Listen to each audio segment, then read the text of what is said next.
les présidents des institutions de la République,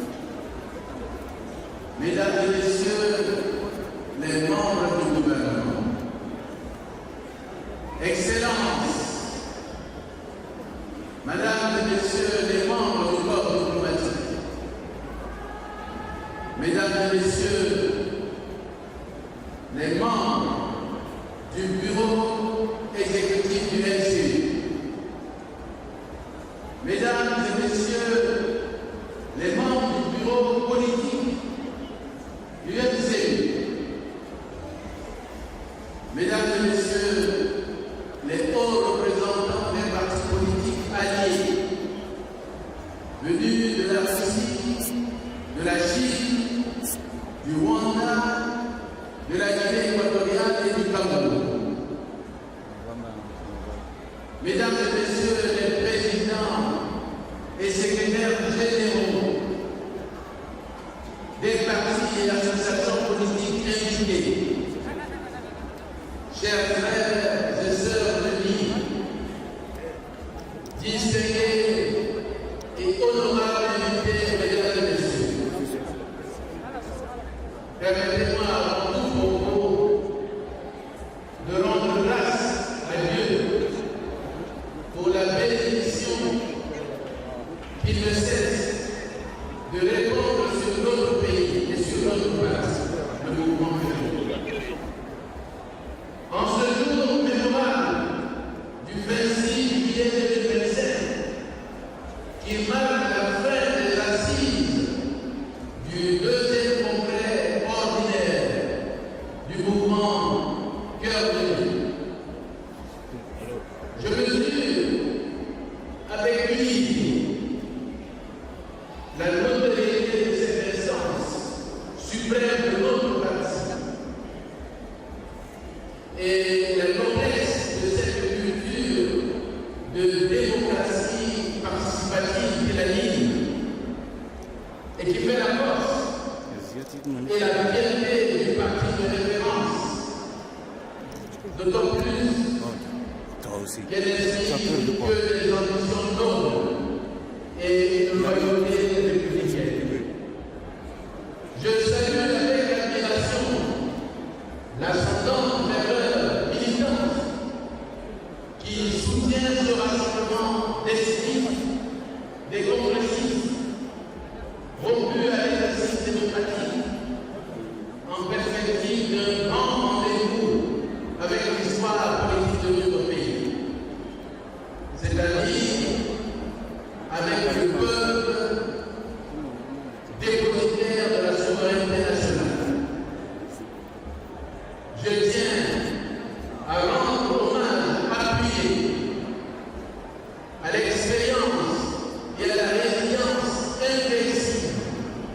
qui n'ont cessé de caractériser à travers le temps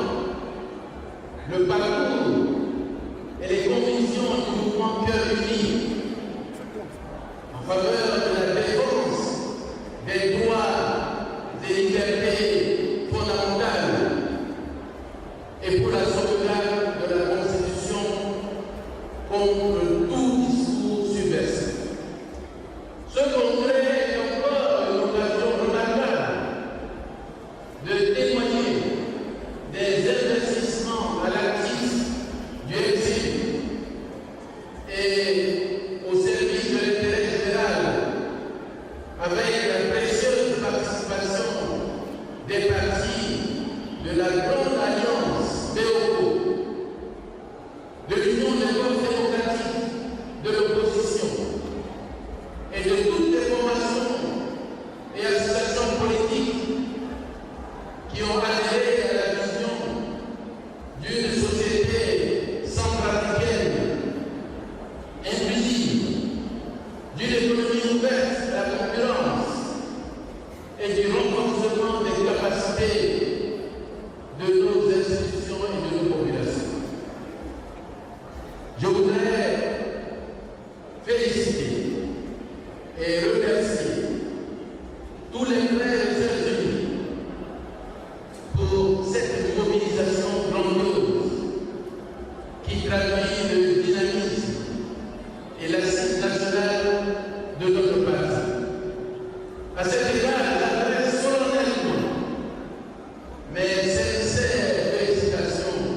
ma gratitude au secrétaire exécutif national, le Vernis Service Mathieu Sarandi, pour son leadership exemplaire. Je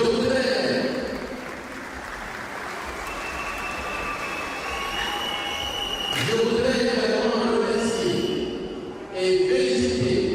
le bureau exécutif, le bureau politique, ainsi que les présidents et les membres de toutes les commissions qui ont participé aussi bien aux travaux préparatoires qu'à l'organisation pratique de cet important événement. À toutes les militantes et tous les militants, cadres du parti,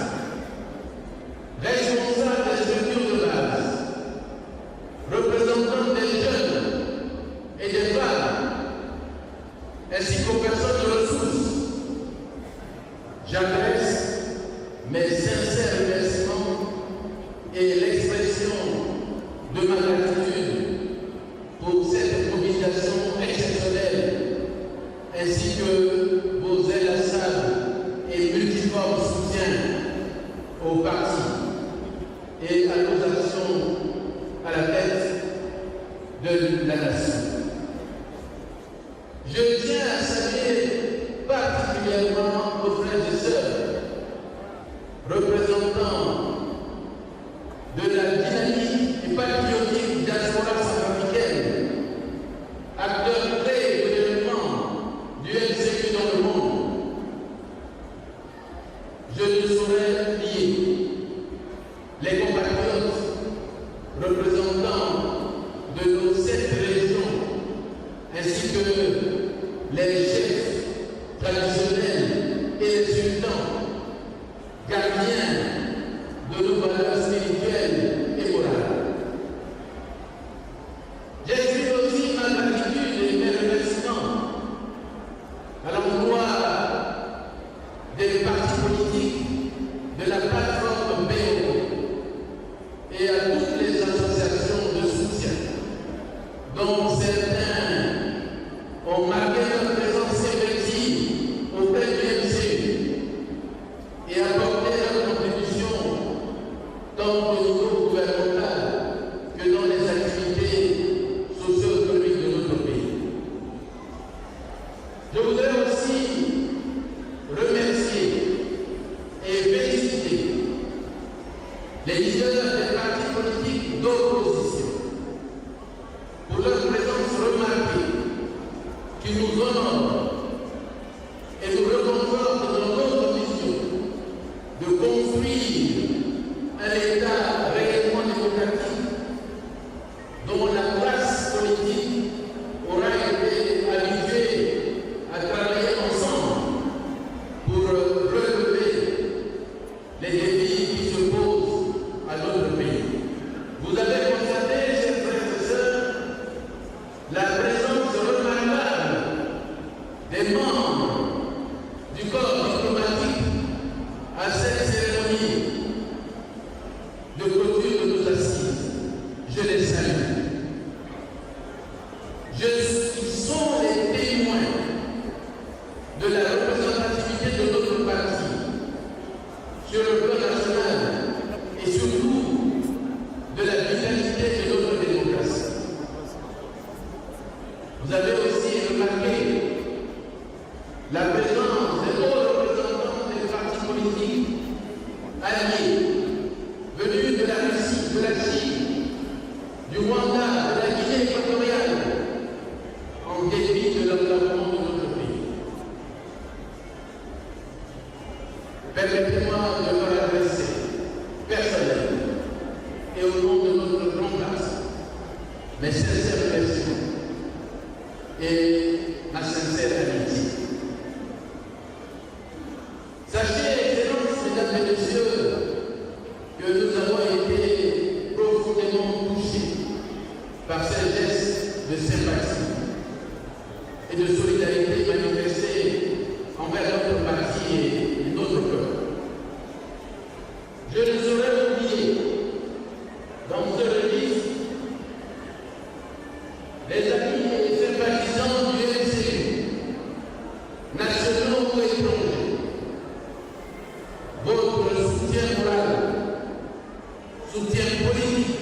et financiers, voire logistiques, et vos contributions intellectuelles ont été essentielles pour la réussite de ce congrès. Je tiens à remercier aussi les médias publics et privés, qui se sont toujours mobilisés pour faire écho de nos actions à la tête de l'État et nous alerter sur les erreurs qui auraient pu assombrir l'état de notre mission régalienne. Pour clore ce registre, j'exprime aussi toute ma gratitude et ma fierté à l'égard de toutes celles et ceux qui se sont mobilisés le plus souvent de manière anonyme pour la réussite de ce congrès. Monsieur le secrétaire exécutif national, chers frères unis, sœurs unies, grâce à votre engagement militant, à votre dévouement, au meilleur partage de la vision de notre parti, à votre courage et votre travail acharné, et surtout à l'aide de Dieu, ce deuxième congrès ordinaire a connu un succès remarquable. C'est vraiment un grand pas en avant dans la marche de notre grand parti, le MCU et de notre démocratie. Comme nous ne cessons de le répéter, en tant que parti centriste, démocratique et humaniste, il est important pour nous tous de transcender nos incompréhensions et parfois nos clivages sur les questions qui pourraient nous diviser. Car ce qui nous unit est plus fort que ce qui nous divise. En effet, c'est ensemble que nous pourrons relever les défis qui se dressent devant nous. Je voudrais exprimer ici ma joie et surtout ma fierté de faire partie de cette grande famille du MCU qui, une fois de plus, vient de démontrer son sens élevé d'engagement et de patriotisme, même devant l'adversité. À tous les congressistes, je tiens à adresser mes vives et fraternelles félicitations pour leur contribution constructive au débat autour des thématiques proposées. Monsieur le secrétaire exécutif national, chers congressistes, permettez-moi de rappeler quelques principes fondamentaux de notre parti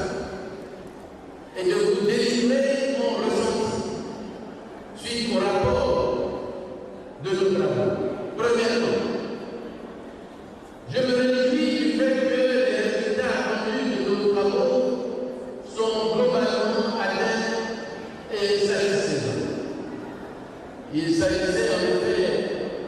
de redynamiser notre grand parti et redonner confiance à nos militants et militantes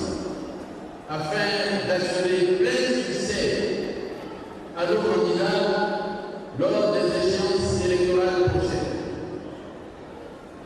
À cet effet, les textes organiques du parti ont été révisés. Deuxièmement, le parti est désormais réorganisé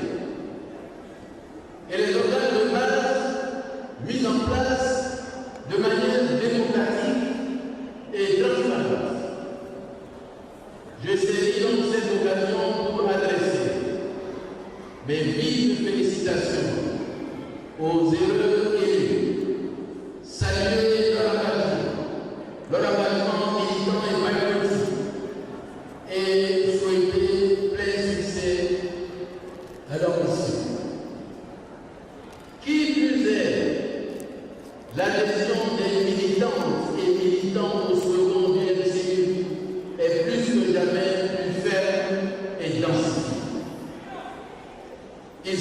s'agit, dois-je le répéter, de l'addition et la multiplication, et non la soustraction et la division.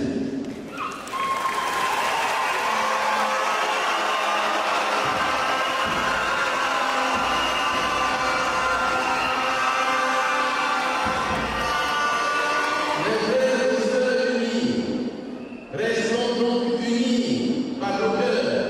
et nos actions sur le terrain, y compris face à l'adversité, car